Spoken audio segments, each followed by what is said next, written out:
I'm reviewing Chip Zdarsky's issue 131. As you can see here, we do happen to have Bruce Wayne, Batman on the cover, and something quite interesting in regards to what's actually happening in this story. So, first things first, does this cover in any way, shape, or form connect to something that's happening inside of the story? Sure enough, it does, which I give a 7.5 out of 10. Let's see how things go in relation to the internal art. I just want to point out I will not be covering the backstory in this, but I have actually had a bit of a read of it, and it's actually a little bit more exciting than the main story. Got to point that out.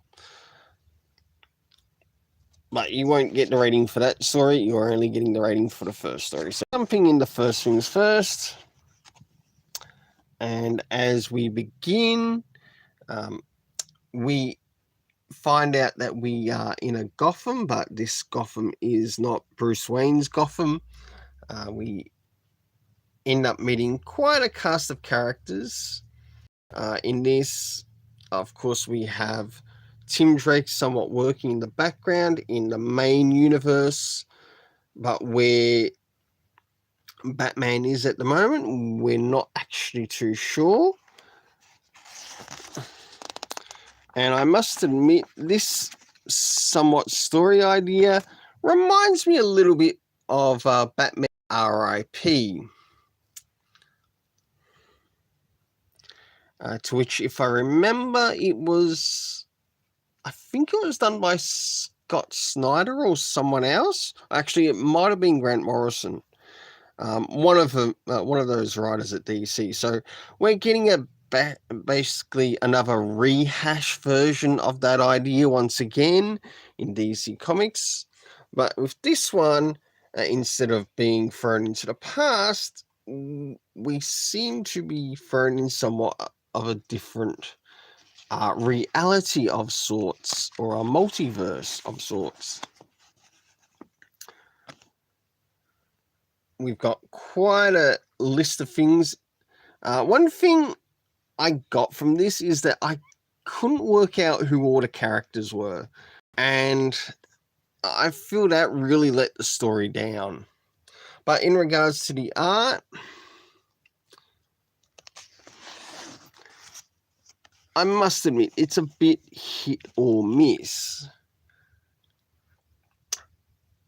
I do like some of the characters and even like some of their costumes, including the villains. And we get quite a bit here. Alright, I should be starting to approach the end.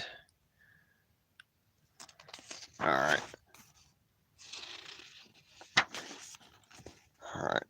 Oh. And here we go, back to somewhat the main universe, to which there's a bit of a talk between Red Robin, Tim Drake, and Nightwing.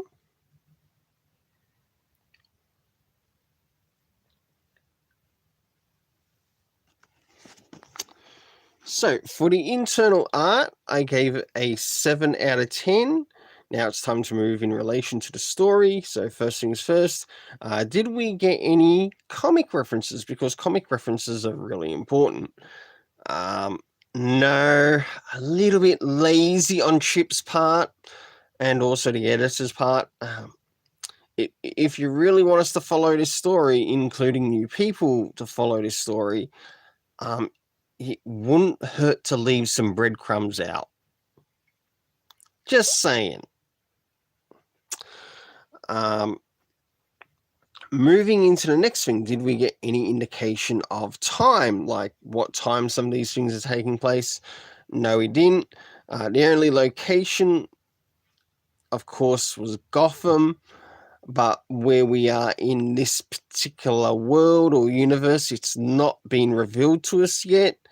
Who knows, maybe it might actually show up in the next issue, but knowing of Chip and his ratings on the channel here, it can be very hit or miss.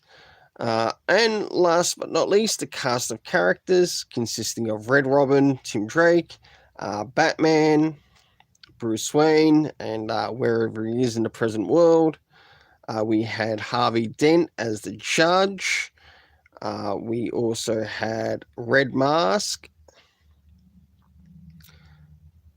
And we also had Selena in here. So for the overall rating in this, I gave it a 7 out of 10. Until then, let's keep it colourful and have yourself an awesome day.